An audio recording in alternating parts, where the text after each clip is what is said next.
अस्सलाम वालेकुम dear student, hope so आप सब ठीक ही होंगे। Class 10 federal board computer science unit number 1 है हमारे पास कंप्यूटर फंडामेंटल, जिसमें हमारे पास एक्सरसाइज आ जाती है। आज हम एक्सरसाइज को सॉल्व करेंगे। एक्सरसाइज को सॉल्व करने से पहले मैं आपको बताना चाहता हूँ कि इस वीडियो पे जो न्यू है या इस चैनल पे जो न्यू है तो प्लीज़ लाइक कर दे और सब्सक्राइब भी कर दे और शेयर भी कर दे, ताकि ऐसी एजुकेशनल वीडियोस आप तक पहुँच जाए। तो हम एक्सरसाइज को स्टार्ट करने से पहले मैं आपको ये कहना चाहूँगा, जो भी न्यू बंदे हैं वो मस्ट पिछली वाली वीडियोस को देख लें, क्योंकि पिछली वाली वीडियोस पे हमने डीपली एक्सप्लेन किया है। उस पर वाज़ेह तौर पर सारा एक्सप्लेन किया गया है, क्या क्या हमने पढ़ा है, उसमें कौन कौन सा टॉपिक हमने डीपली किस तरह से पढ़ा है, कौन कौन सी चीज़ें आ सकती हैं। एक्सरसाइज का मकसद ये होता है कि जो भी हम चैप्टर में पढ़ के आए हैं वो हमने रिव्यू करनी होती है, कौन कौन सी चीज़ें हमें आती है। बस एक्सरसाइज को सॉल्व करने का यही मकसद होता है। तो हम इस वीडियो में पॉइंट टू पॉइंट सॉल्व करेंगे, हम डीपली नहीं जाएंगे, क्योंकि हम डीपली पढ़ चुके हैं पिछली वीडियोस में। सो काइंडली जिस किसी ने भी वीडियोस नहीं देखी या कोई न्यू बंदा है तो प्लीज़ पिछली वाली वीडियोस देख लें सारे चैप्टर की, फिर ये एक्सरसाइज की वीडियो पर आना, फिर आपको ये सारी समझ में आ जाएगी। तो हम इस वीडियो में पॉइंट टू पॉइंट पढ़ेंगे। जो भी हमारे पास कोई भी क्वेश्चन आएगा वो ही उसका पॉइंट टू पॉइंट ही आंसर देंगे, डीपली नहीं जाएंगे। तो काइंडली पिछली वाली वीडियोस देख लें, फिर आपको एक्सरसाइज समझ में आ जाएगी। बाकी रह गई एक टॉपिक की बात। एक टॉपिक चैप्टर 1 में मैंने छुड़वाया है, मैंने उस पर कोई भी वीडियो नहीं बनाई, क्योंकि वो हमारे पास प्रोग्रामिंग सॉफ्टवेयर है। तो प्रोग्रामिंग सॉफ्टवेयर हम आगे 3 चैप्टर में पढ़ेंगे डीपली। तो प्रोग्रामिंग सॉफ्टवेयर को अभी स्किप कर देते हैं, क्योंकि आगे जाकर हम डीपली में पढ़ेंगे। क्योंकि अभी आप प्रोग्रामिंग सॉफ्टवेयर पढ़ेंगे तो आपका दिमाग घूम जाएगा कि पहले हम दूसरी चीज़ पढ़ रहे थे, अभी हमारे पास दूसरी चीज़ आ गई है। तो प्रोग्रामिंग को हम बाद में देख लेंगे 3 चैप्टर में। तो अभी हम एक्सरसाइज शुरू करते हैं। एक्सरसाइज में हमारे पास एमसीक्यूज आ जाते हैं, क्योंकि हमेशा एक्सरसाइज में पहले एमसीक्यूज पूछे जाते हैं, फिर हमारे पास क्वेश्चन आते हैं, शॉर्ट क्वेश्चन, लॉन्ग क्वेश्चन, जो भी वो हमसे पूछते हैं। तो हम एमसीक्यूज की तरफ आते हैं। क्वेश्चन नंबर 1 है हमारे पास एमसीक्यूज। फर्स्ट एमसीक्यूज है हमारे पास, What is the binary representation of the decimal number -43 using 8 bits to complement? तो हमारे पास कुछ इस तरह का क्वेश्चन है कि -43 है यूजिंग 8 बिट्स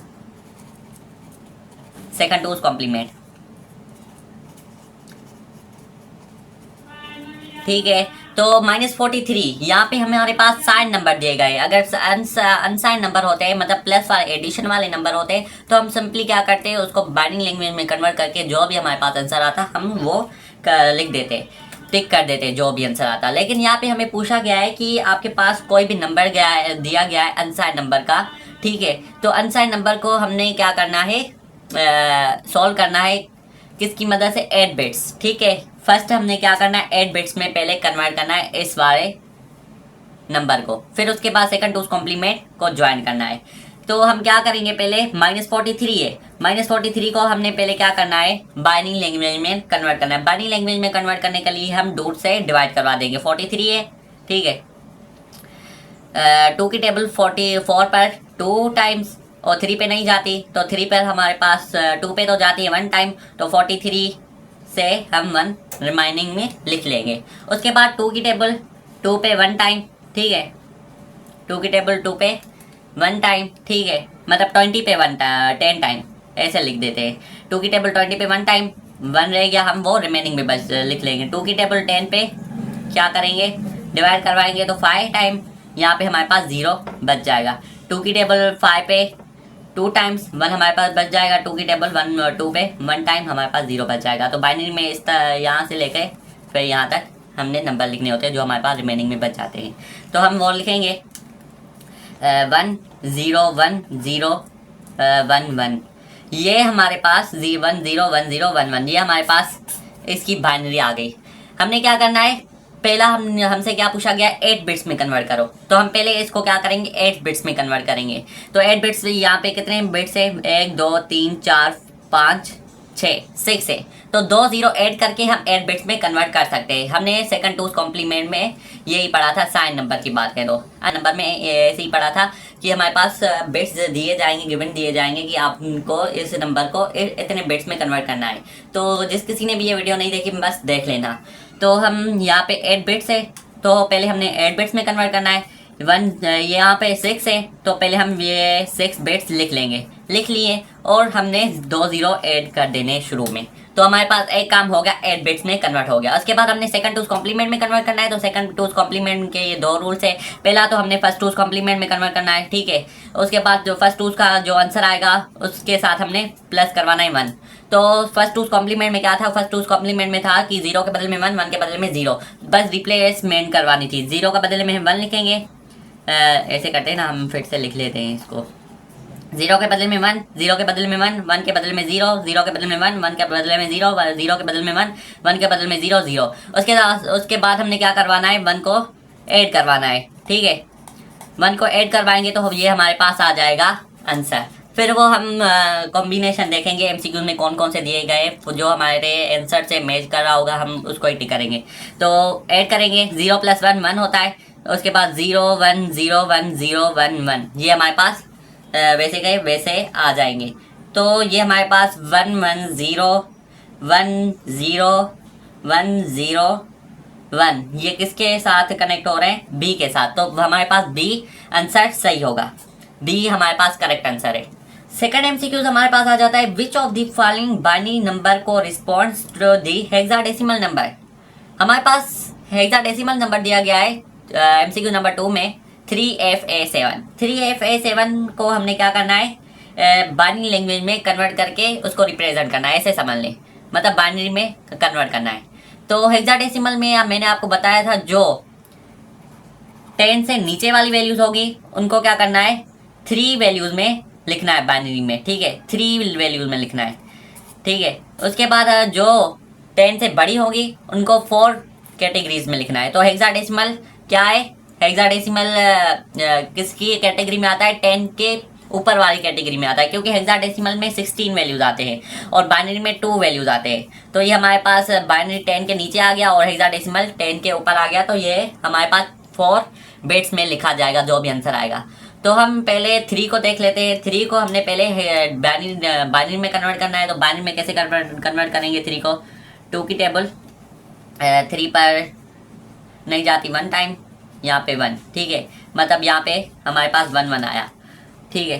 तो 1 1 आया तो 2 0 लगाकर हम 4 कैटेगरीज में कन्वर्ट कर देंगे। 3 का आंसर हमारे पास ये आया है। उसके बाद हम F को देख लेते हैं। F हमारे पास किसके बराबर होती है, F हमारे पास हेक्साडेसिमल में 15 के बराबर होती है, हेक्साडेसिमल की बात करें, ठीक है। 15 को डिवाइड करवा देंगे 2 के साथ, 2 की टेबल 15 पे नहीं जा रही, 14 पे जा रही, 1 टाइम और 7 टाइम, सॉरी 7 पर टाइम जाती है, 1 हमारे पास रिमेनिंग बच जाएगा। 2 की टेबल 7 पे नहीं जा रही, 6 पे जाती है 3 टाइम्स, तो 1 हमारे पास रिमेनिंग बच जाएगा। 2 की टेबल 3 पे नहीं जाती, 2 पे जाती है 1 टाइम, तो हमारे पास 1 रिमेनिंग बच जाएगा। तो 15 is equal to F is equal to 1 1 1 1, ऐसे जाकर फिर ऐसे जाते हैं। उसके बाद A की वैल्यू देख लेते हैं। A की वैल्यू हमारे पास हेक्साडेसिमल में है 10, हेक्साडेसिमल में 10 है वैल्यू। तो 10 को हम क्या करेंगे, बाइनरी में कन्वर्ट करेंगे। बाइनरी में कन्वर्ट करेंगे तो 2 से डिवाइड करवा देंगे। 2 की टेबल 10 पे 5 टाइम, 0 बच जाएगा। 2 की टेबल 5 पे 2 टाइम, 1 बच जाएगा। 2 की टेबल 2 पे 1, यहाँ पे 0 बच जाएगा। 1 0 1 0, ये हमारे पास A की वैल्यू आ गई। उसके बाद हमारे पास है 7। 7 को भी हमने कन्वर्ट करना है। 7 को कैसे कन्वर्ट करेंगे, 7 2 की टेबल लगाएंगे। 2 की टेबल 7 पे नहीं जाती, 6 पे जाती है, तो 3 टाइम 1 हमारे पास रिमेनिंग बच जाएगा। 2 की टेबल 3 पे नहीं जाती, 2 पे जाती है 1 टाइम, तो 0 हमारे पास 1 हमारे पास रिमेनिंग बच जाएगा। तो ये हमारे पास इस तरह से आएगी। 111 ऐसे आएगी। तो हम हेक्साडेसिमल में हमने क्या पढ़ा था कि हम 4 कैटेगरीज में लिखते हैं। 4 कैटेगरीज में लिखने के पावर 4 कैटेगरीज में कन्वर्ट करने के लिए हम जीरो को ऐड कर देते हैं, तो ये हमारे पास 4 कैटेगरीज में कन्वर्ट हो जाएगा। हेक्साडेसिमल की बात करें तो 7 इसके बराबर है, ए इसके बराबर है, ठीक है, एफ इसके बराबर है और 3 इसके बराबर है। तो हम इन सारी वैल्यूज़ को हमने साथ में लिख लेना है। तो अगर हम 3 की वैल्यूज़ हम साथ में लिखेंगे तो हमारे पास आंसर आएगा। 3 की वैल्यूज़ है 0 0 1 1, उसके बाद एफ की वैल्यू है 1 1 1 1, उसके बाद ए की वैल्यू है 1 0 1 0, उसके बाद 7 की वैल्यू है 0 1 1 1। ये वैल्यू हमने एमसीक्यूज में देखनी है कि ये कौन सा एमसीक्यूज हमारे पास करेक्ट होगा। तो इसका आंसर है हमारे पास फर्स्ट वाला करेक्ट है, आई थिंक सो। आप देख लेना फिर भी कौन सा करेक्ट होता है, फर्स्ट वाला करेक्ट है। थर्ड एमसीक्यूज हमारे पास आ जाता है, how does the ASCII code for the character Z 19 decimal look in binary. तो हमारे पास 3 में Z दिया गया है, Z की वैल्यू है हमारे पास 90 डेसिमल नंबर है, क्योंकि Z की वैल्यू हमारे पास 90 है। आस्की में Z की वैल्यू हमारे पास 90 होती है। तो उसको क्या कह रहा है कि इस 90 को हमने बाइनरी में कन्वर्ट करना है।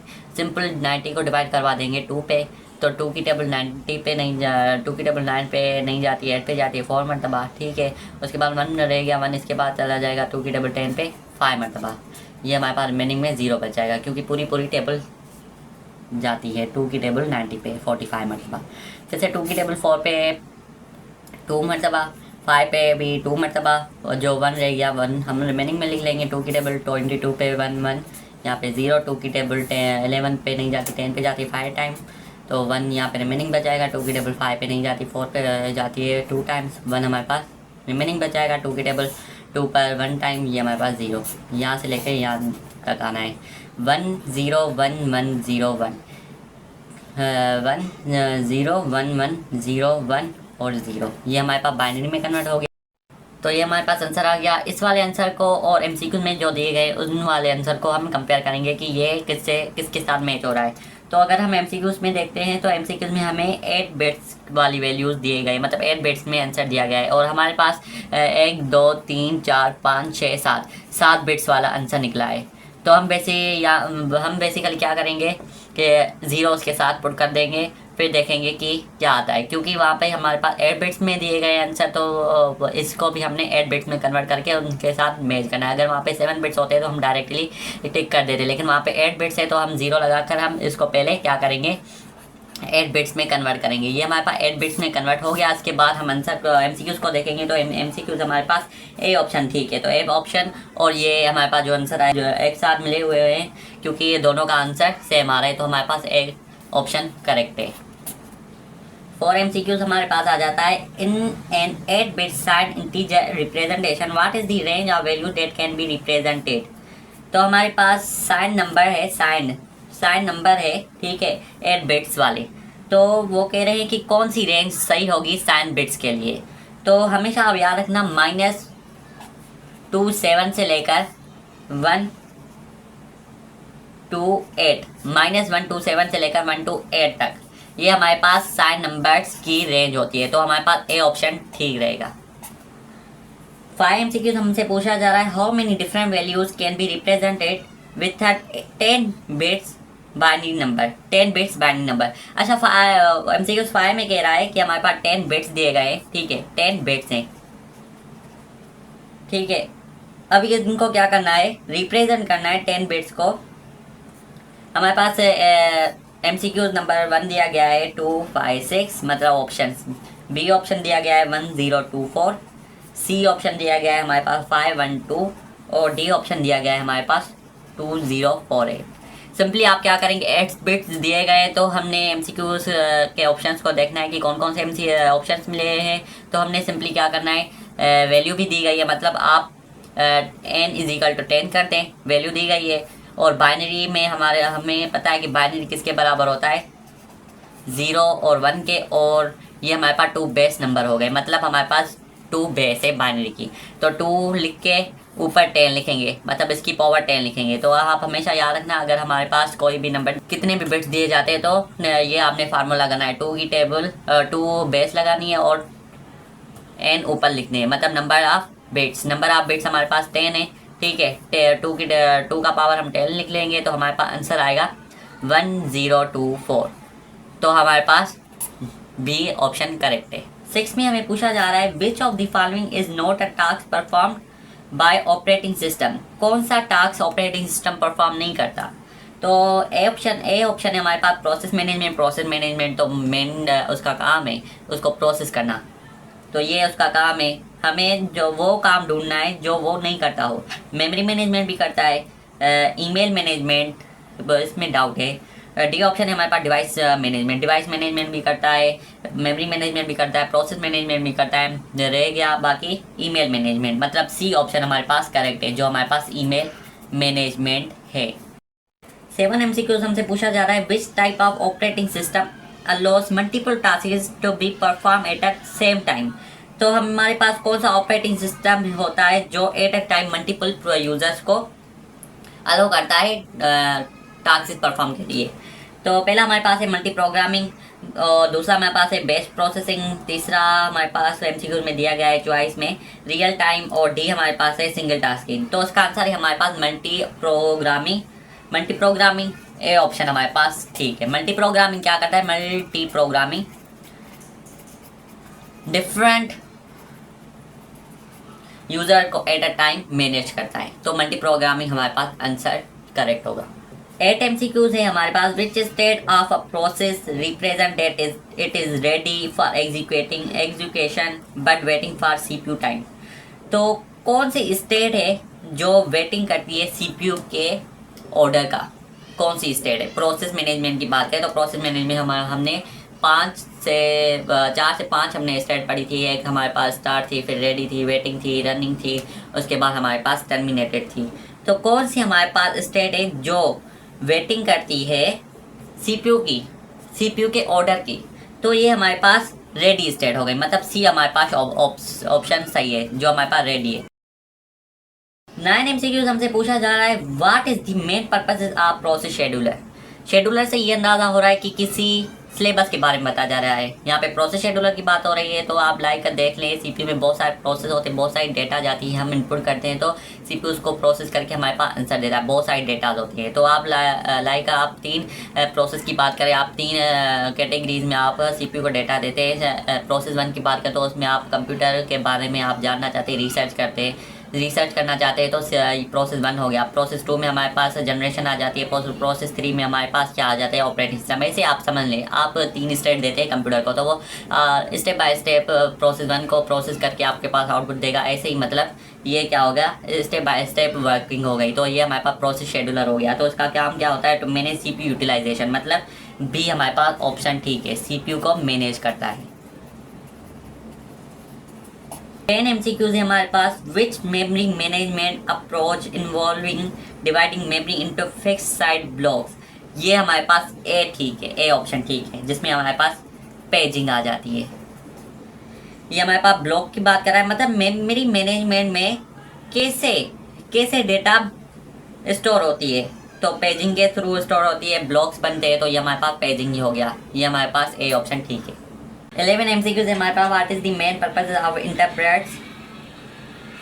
11 MCQs है हमारे पास what is the main purpose of interprets in operating system. Interpret से क्या मुराद होता है कि हमारे पास लैपटॉप या कंप्यूटर में सडनली कोई मैसेज वगैरह, ईमेल वगैरह आ जाती है, तो हम जो हमारे पास काम होता है तो वो पेंडिंग में रख के वो हम मैसेज वगैरह ओपन करते हैं। तो ये हमारे पास क्या होगा, सी ऑप्शन करेक्ट होगा। तो हैंडल इमीडिएटेड इवेंट्स, जो भी हमारे पास सडनली काम वगैरह आता है तो हम जो काम करते होते हैं वो पेंडिंग में रखकर जो आता है वो हम सडनली ओपन करके वो हम काम करते होते हैं, फिर बाद में हम जो पेंडिंग में रखा होता है वो हम करते हैं। तो हमारे पास ये सी ऑप्शन करेक्ट होगा। 12 MCQs है हमारे पास which scheduling algorithm assigns a CPU time in fixed time slices to each process in a cyclic order। तो कौन सा शेड्यूलिंग एल्गोरिथम है CPU में जो प्रोसेस को साइक्लिक की तरह सॉल्व करके आ जाता है। तो जैसे हमारे पास साइकिल होती है ना, एक ऐसे साइकिल डायग्राम होती है, पहले ये करना है, फिर ये करना है, फिर ये मतलब ये हमारे पास साइक्लिक ऑर्डर हो गया, साइक्लिक डायग्राम हो गया। मतलब कौन सा ऐसा शेड्यूलिंग एल्गोरिथम है। तो ए हमारे पास है, फर्स्ट कम फर्स्ट सर्वाइव से, ये तो नहीं हो सकता। शॉर्टेज जॉब नेक्स्ट, ये भी नहीं हो सकता। प्योरिटी शेड्यूलिंग, ये भी नहीं हो सकता। राउंड रॉबिन हो सकता है। डी ऑप्शन हमारे पास करेक्ट है, राउंड रॉबिन, क्योंकि राउंड से ये अंदाज़ा हो रहा है कि इस राउंड से लेकर इस राउंड तक, मतलब स्टार्टिंग से लेकर एंड तक जो भी वर्किंग होगी वो हमारे पास एक राउंड हो जाती है।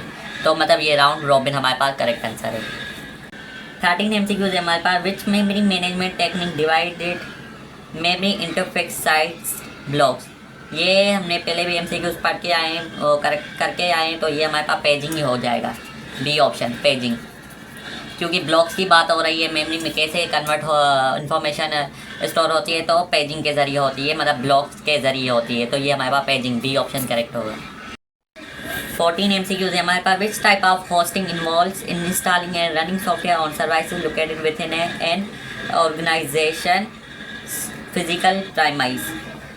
तो ये हमारे पास ऑन प्रीमाइसेस होस्टिंग होगा, C option, on premises hosting, C option हमारे पास करेक्ट है। 15 MCQ है हमारे पास। Which component of programming software translate code written in a high level programming language into machine code. ये हमारे पास कंपाइलर है, ये आप सबको पता है, बी ऑप्शन कंपाइलर। कंपाइलर हमारे पास करेक्ट ऑप्शन है, बी ऑप्शन करेक्ट ऑप्शन है।